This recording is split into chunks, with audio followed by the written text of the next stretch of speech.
Important accounting concepts जिसके बगैर accounting possible है ही नहीं। आज का ये कंटेंट मेरा पिछले वीडियो का ही कंटिन्यूइंग पार्ट है और इसमें मैंने सारे रिमेनिंग कॉन्सेप्ट्स एकदम अच्छे तरीके से समझाने की कोशिश की है। तो चलिए शुरू करते हैं। मैं हूँ Seema and welcome to my channel Pranoy commerce classes. Let's begin. Materiality concept. It requires that accounting should focus on material facts. में ये बताया गया है कि अकाउंटिंग रिकॉर्ड्स में वो सारे चीज़ों को रिकॉर्ड करना चाहिए जो कि किसी मटेरियल फैक्ट्स को की ओर फोकस करते हैं। मतलब अब मटेरियल फैक्ट्स क्या होंगे, इसका मतलब वो सारी चीज़ें मटेरियल फैक्ट्स होगी जो कि डिपेंड करती है उस ट्रांजैक्शंस के नेचर के ऊपर और उस ट्रांजैक्शन में कितने का अमाउंट इन्वॉल्व है, और जिसका नॉलेज होना एक इन्फ्लुएंस करता है उसके यूजर्स के ऊपर। इसको हम एग्जांपल से समझेंगे कि money spent on purchase of additional computers. कुछ और नए कंप्यूटर्स मैंने इंट्रोड्यूस किए और उससे क्या हुआ है, मेरा ऑफिस का वर्क में और स्पीड अप आ गया है और बिजनेस की एफिशिएंसी और बढ़ गई है। नेक्स्ट हो सकता है इसमें एक एग्जांपल की टेम्पररी क्लोजर ऑफ बिजनेस, अगर उससे, क्योंकि जब भी बिजनेस थोड़े समय के लिए भी क्लोज हो जाए काफी सारा उसका इम्पैक्ट रेवेन्यू के ऊपर भी आता है। तो ये सारे कुछ मटेरियल फैक्ट्स होते हैं तो जिसका यूजर्स के ऊपर, जो यूजर्स होते हैं फाइनेंशियल स्टेटमेंट्स के, उनके एक डिसीजन के ऊपर भी काफी इसका इम्पैक्ट आता है। तो all such information about material fact should be disclose. तो ये सारे जो मटेरियल फैक्ट्स हैं ये अच्छे खासे एक अच्छे बड़े अमाउंट्स के होते हैं, ठीक है। तो इनका प्रॉपरली डिस्क्लोज होना फाइनेंशियल स्टेटमेंट्स के थ्रू बहुत इंपॉर्टेंट मायने रखता है, so that users can take informed decisions.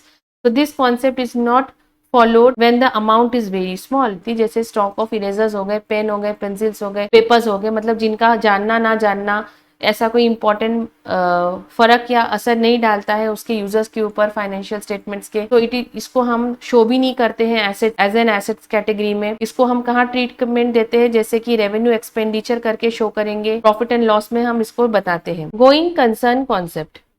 It assumes that business would continue to carry out its operations indefinitely for a fairly long period of time and there is no intention to close the business or close down its operations significantly। ऐसा assume करके चला जाता है कि business बहुत लंबे समय तक कंटिन्यू करेगी और ऐसा कोई भी इंटेंशन नहीं है कि बिजनेस को हम बंद कर दे या इसके ऑपरेशंस को पूरी तरीके से क्लोज डाउन कर दे। ये बहुत ही इंपॉर्टेंट अजम्पशन है अकाउंटिंग में, क्योंकि ये एक हमें बेसिस प्रोवाइड करता है ताकि हम वैल्यू ऑफ एसेट्स को बैलेंस शीट में प्रॉपरली शो कर पाए। इसको हम एक एग्जांपल से समझेंगे। मान लीजिए एक ट्रक परचेस किया गया है जिसकी कीमत है अराउंड 20 लाख और इससे मुझे आने वाले 10 सालों तक फायदा होगा। So the cost of truck will be spread on a suitable basis over the 10 years for ascertaining the profit and loss for each year. तो मैं क्या करूंगी, आने वाले 10 सालों तक क्योंकि मैं ये ट्रक को यूज करूंगी तो इसको मैं आने वाले 10 सालों में इस कॉस्ट को ऐसे स्प्रेड कर दूंगी ताकि मैं प्रॉफिट एंड लॉस को असरटेन कर पाऊं। जैसे कि 2 लाख करके हर एक साल में इसको शो करूं। बेनिफिट तो मुझे 10 साल तक मिलने वाला है, 10 साल तक मैं इसका फायदा उठाऊंगी, ना कि 1 साल के लिए। तो ये बहुत अनफेयर हो जाएगा अगर मैं पूरा के पूरा 20 lakh in the year of purchase में ये उस ईयर में शो कर दूं। अगर शायद ये अजम्पशन नहीं होता गोइंग कंसर्न कॉन्सेप्ट, तो शायद हम ऐसा करते कि पूरा 20 लाख हम उसी पीरियड में शो कर देते। बट क्योंकि ये ट्रक मुझे आने वाले 10 सालों तक मुझे ये फायदा देगा, तो instead of charging the whole amount 20 lakh in the year of purchase के बदले में मैं इसको स्प्रेड कर दूंगी 10 सालों में 2 लाख करके मैं इसको शो कर सकती हूँ। एज अ डेप्रिसिएशन कॉस्ट में चार्ज भी कर सकती हूँ। Matching concept. It states that expenses incurred in an accounting period should be matched with revenues during that period. ये कॉन्सेप्ट से हमें पता चलता है कि एक्सपेंसेस जो कि मैंने इनकर किए किसी स्पेसिफिक अकाउंटिंग पीरियड में, इसको मुझे मैच करना है उसी साल के रेवेन्यूज से। इसका मतलब एक्सपेंसेस जो मेरे इनकर हुए हैं या रेवेन्यूज जो भी मैंने अर्न किए हैं, दोनों के दोनों सेम अकाउंटिंग पीरियड से होने चाहिए। थर्ड पॉइंट जो कि बहुत इंपॉर्टेंट है, revenues earn during an accounting year whether receive during that year और not and all cost incurred whether paid during the year और not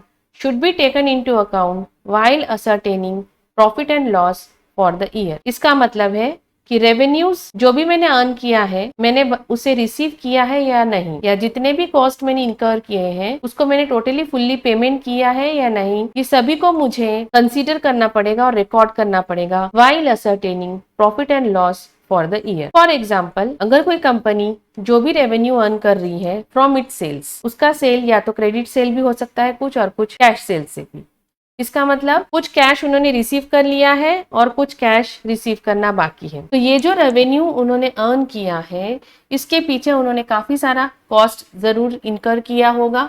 it could be raw material cost, electricity cost, labour cost.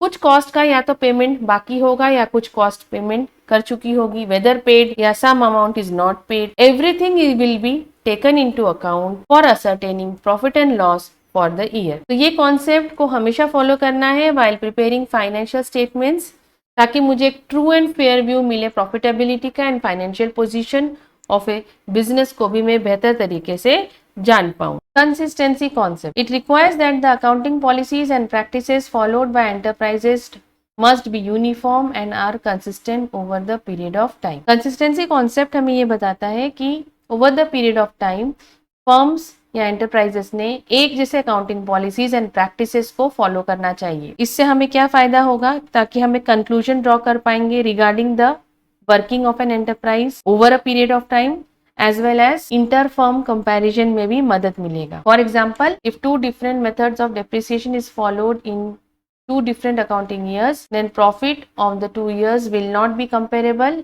and meaningful। तो अगर 2 साल में अलग अलग depreciation methods को enterprise follow कर रही है, तो उनके वो 2 सालों के प्रॉफिट्स को आपस में कंपैरिजन करना मीनिंगफुल नहीं बनता है। तो द कॉन्सेप्ट ऑफ कंसिस्टेंसी को फॉलो किया जाता है, जो कि एलिमिनेट करता है किसी भी प्रकार के पर्सनल बायस को और कंपैरिजन को मीनिंगफुल बनाता है। Consistency does not prohibit change in accounting policy. इसमें एक और बात इंपॉर्टेंट है कि कंसिस्टेंसी का इसका मतलब ये नहीं है कि आने वाले सालों में हम कभी वो अकाउंटिंग पॉलिसीज को बदलेंगे नहीं। अगर नेसेसरी चेंजेस हम इन्वॉल्व कर रहे हैं तो हमें उसे प्रॉपरली डिस्क्लोज करना पड़ेगा। फुल डिस्क्लोजर कॉन्सेप्ट के थ्रू हमें पूरा डिस्क्लोज करना पड़ेगा अगर हम कुछ चेंजेस इंट्रोड्यूस कर रहे हैं तो।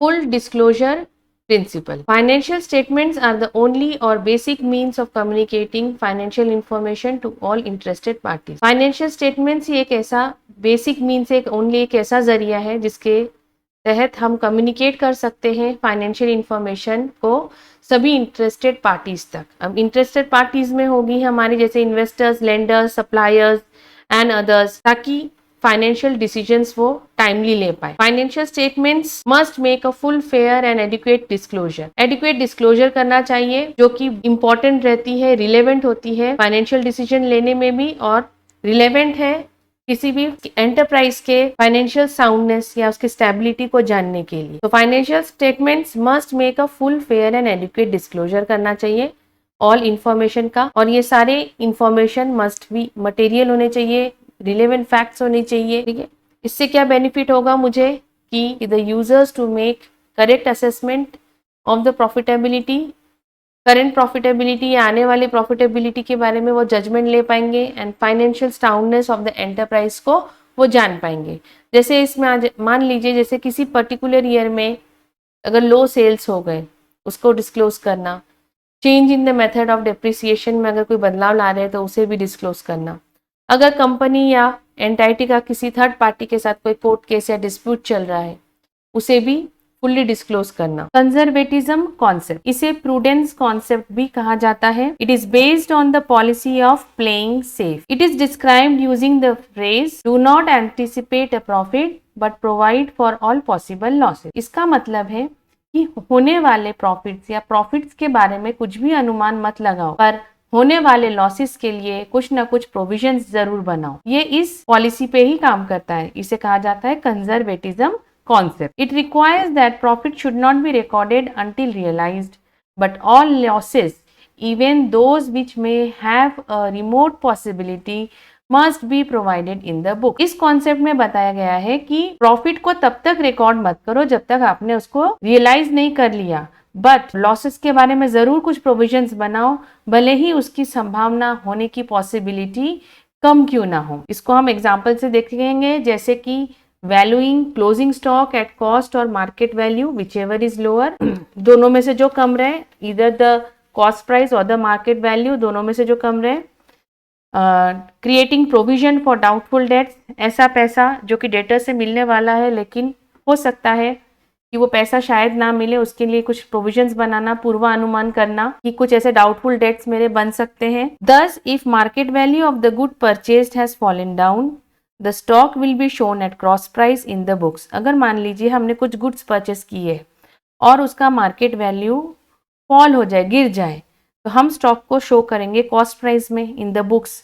लेकिन अगर मार्केट वैल्यू राइज हो जाए, बढ़ जाए, पर हम उसको तभी भी मार्केट वैल्यू या गेन को हम रिकॉर्ड नहीं करेंगे, क्योंकि हमने अभी तक उस स्टॉक को बेच के हमने कोई गेन अभी तक लिया नहीं है। अभी हमने इसमें देखा था कि profit should not be recorded until it is realise. तो जो मेरा परचेज था उसके ऊपर जो भी, क्योंकि उसकी मार्केट वैल्यू बढ़ गई है और उसके ऊपर हुआ है जो मुझे प्रॉफिट, उसको मैं तब तक उसको रिकॉर्ड नहीं करूंगी जब तक कि वो मैंने रियलाइज नहीं कर लिया हो या फिर जब तक कि मैंने उसको हासिल ना कर लिया हो। So this approach of providing for the losses but not recognising the gains until realise is called conservatism approach.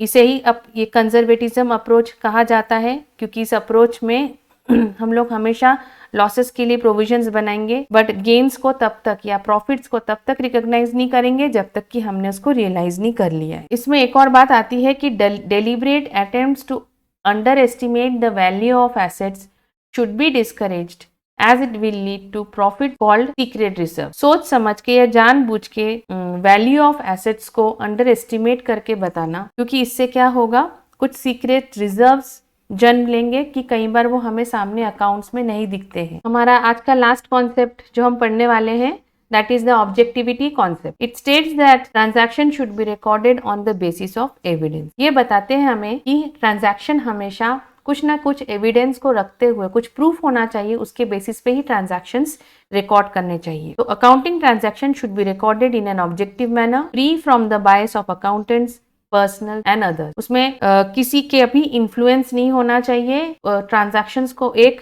Supportive हमें डॉक्यूमेंटल प्रूफ देना चाहिए। तो this is possible when each of the transaction is supported by verifiable documents और vouchers. ये तभी possible है अगर हम लोग हर एक ट्रांजैक्शन के सपोर्ट में एक वेरीफाइबल डॉक्यूमेंट या वाउचर्स लगाए। तो दीज सपोर्टिंग डॉक्यूमेंट्स को ही हम बोलते हैं कैश मेमो, इनवॉइसेस या सेल्स बिल्स भी बोल सकते हैं। जैसे परचेज किया अगर हमने रॉ मटेरियल, इसको हम वेरीफाई कैसे करेंगे, by the cash receipt for the money paid. आपने जो भी मनी पेमेंट किया होगा उसके लिए हमें मिलता है कैश रिसीट। ये भी हमारे पास एक प्रूफ है कि हमने इस तारीख को इतने क्वांटिटी का रॉ मटेरियल खरीदा। और अगर हमने ये क्रेडिट में परचेस किया है तो हमें एक इनवॉइस की कॉपी भी मिलती है। इसीलिए तो हिस्टोरिकल कॉस्ट मेथड को अडॉप्ट किया गया है। Under this the value of an asset on the balance sheet is recorded at its original price and not at market price। इसमें क्या होता है हिस्टोरिकल कॉस्ट में, कि हमने जो भी परचेस किया है एसेट को, उसको हमेशा हम लोग ओरिजिनल कॉस्ट पे ही शो करते हैं। भले ही मार्केट प्राइस में तो हमेशा ही बदलाव आते रहते हैं, गिरता है कभी बढ़ता है, बट हम इसको शो करेंगे original cost. Purchase price can be verified from the purchase document such as cash memo, invoices. हम अभी हमने डिस्कस किया कि परचेस प्राइस को हम हमेशा वेरीफाई करते हैं, इधर द कैश मेमो और इनवॉइसेस। बट मार्केट वैल्यू कैसे डिटरमाइन करें और इसके लिए क्या प्रूफ है, ठीक है। तो जब तक हम लोग मार्केट वैल्यू को तब तक डिटरमाइन नहीं कर पाएंगे जब तक कि हम उस एसेट को स्पेसिफिक मार्केट वैल्यू पे ना बेचें। And also market value varies from person to person पे भी डिपेंड करता है, place to place. And so objectivity cannot be maintain if market value is adopted for accounting. इसीलिए तो हम लोग जब भी रिकॉर्ड करते हैं हमने हिस्टोरिकल कॉस्ट मेथड को ही अपनाया है, ना कि मार्केट वैल्यू को, क्योंकि मार्केट वैल्यू का डिटर्मिनेशन करना एक डिफिकल्ट टास्क होता है। तब तक हम उसको डिटरमाइन नहीं कर पाते जब तक उस रेट में हमने एसेट को ना बेचा हो। आई होप आज आपको ये मेरा वीडियो लेसन अच्छे से समझा होगा। तो please like, subscribe and share जरूर करिएगा, ताकि मैं आपके लिए ऐसे ही और वीडियोस बना के सामने लेके आऊं। तब तक के लिए कीप लर्निंग, कीप स्माइलिंग।